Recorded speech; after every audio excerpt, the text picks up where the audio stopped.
চলো আজ তোমাদের সাথে একটা অন্য রকমের এগ চিলি রেসিপি শেয়ার করলাম।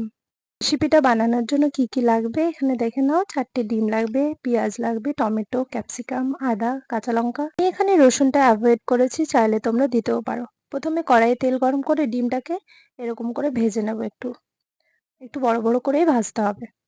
তারপর আবারও একটু তেল দিয়ে তার মধ্যে একে একে সব সবজিগুলো হালকা করে ভেজে নিতে হবে। পরিমাণ মতো নুন, হলুদ দিয়ে একটু ভেজে নিতে হবে। দিয়ে দিতে হবে শুকনো লঙ্কার গুঁড়ো, কাশ্মীরি রেড চিলি পাউডার।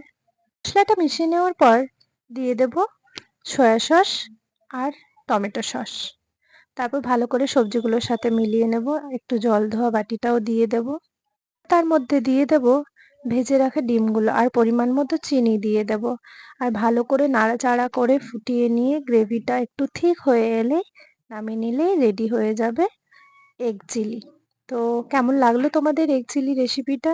তো চলো দেখা হবে নেক্সট ব্লগে।